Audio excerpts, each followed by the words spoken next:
Духът на Родопа планина извира от всяка една дума от разказите на Хайтов. Така е винаги, когато човек е здраво свързан с корените си и притежава Божията дарба да пресъздава това с магическата сила на писаното слово.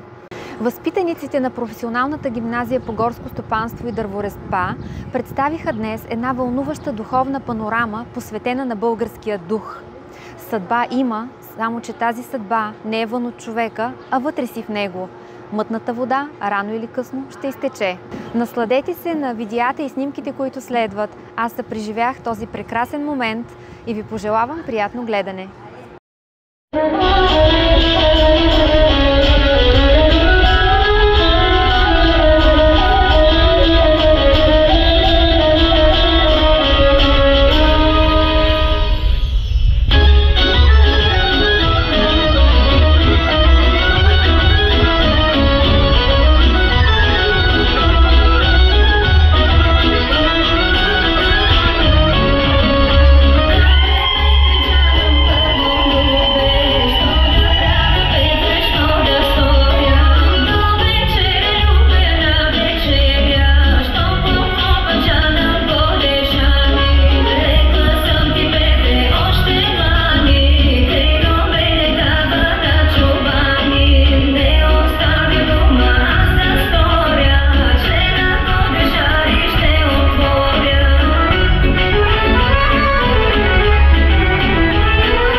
се появяват още преди да са приключили турските завоевания в Европа. Хайдутството говори, че ако продажни цари и късогледи боляри са го предали на Турчина,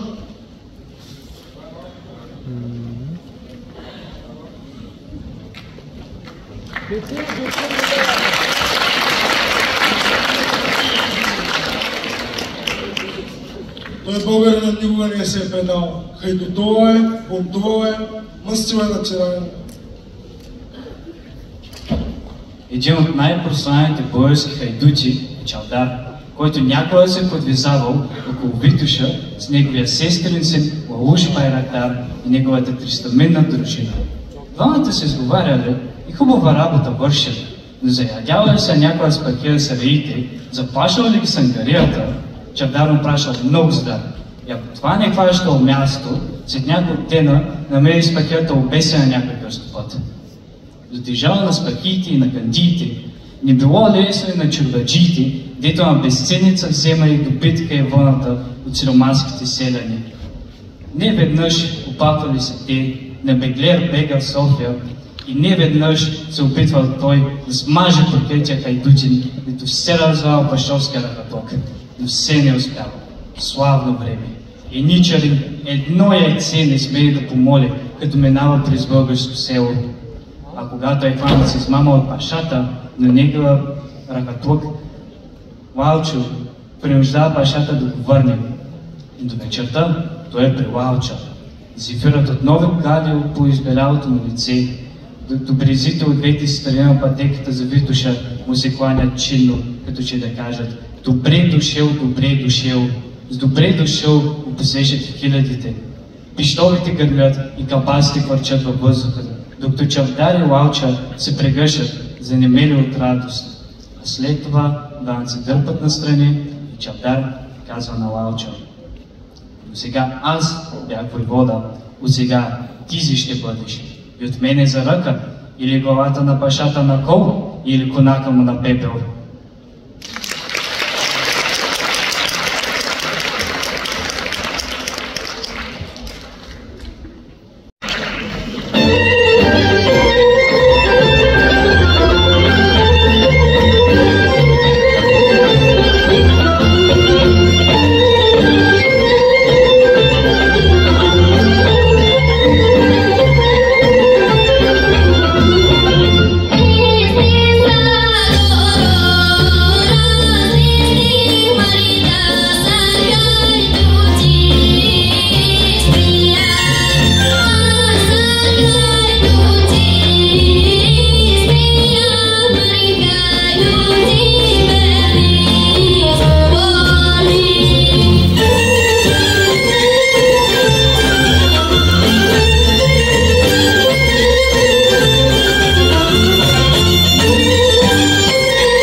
че гайдата има речиво съдбовно значение в живота на легендарния хайдути. Ангел взима на баща си гайдата и с тая гайда намира двамина вери другари. Стойко Чакъргизлета и Стоян Озумбашията. Веднъж в Одринско трябва да се бият 10 хайдучи срещу 500 души войска, но тия 10 се пресела с такава точност, че държат на почно разстояние войсковия коридор. Само едно обезпокояло войводата, че до вечерта имало много време, а бъртниците им били вече празни. Как да позабавят тактата на войската? След малко един хайдучин се поизправя и се провиква, за да го чуят турците. Оставете ни рагат да здобием мастиката и да изкараме войводската. А след това, ако е рекал Господ, ще ви се предадем. Началал Бимбаши, много му се искал живи да завлече в Одрин поставените хайдути и си съгласява. Най-малко 3 гайди подхващат песента за Ангел Войвода. Турците толкова били улисани в песента, че не забелязали кога в Мурат Кория се проснали дългите сенки на вечерта. Най-накрая безкрайната войводска песен е свършена. Ангел не знае, що е страх. Залегнал зад един дънер с пушка в ръка, държейки потока поляната и повече зачуден, отколкото смутен. Как са могли турците да докарат толкова буши до зуб? Докато Бимбаши чете писмото му, Куршум опърла козната на хрътката, а друг сваля позлатения полумесец от знамето им. Писмото пишел: с първия куршум ще ударя хрътката, с втория полумесеца от знамето, а с третия, ако не върнеш войската в твоята глава. Бимбаши се поизправя и си мисли, че трябва да е на прицел от проклетия му хайдути и подава команда за връщане.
ако тръгнеш от морето или на юг от синята река, говори на български сърцето.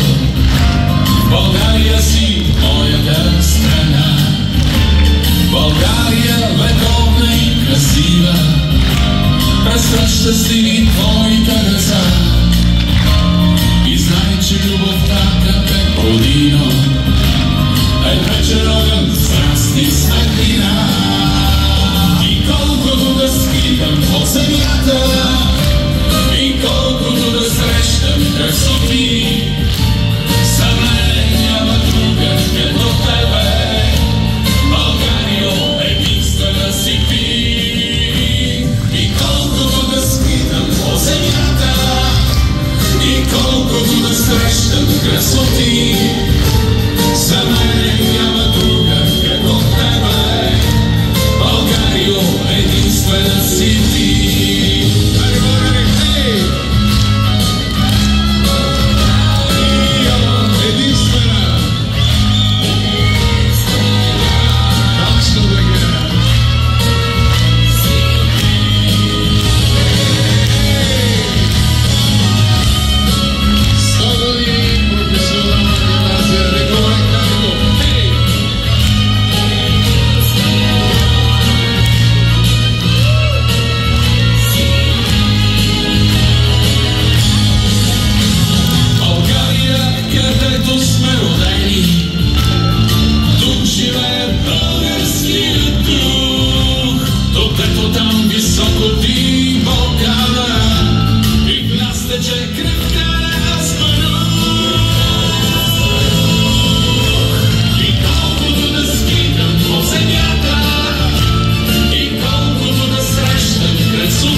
Много благодарим.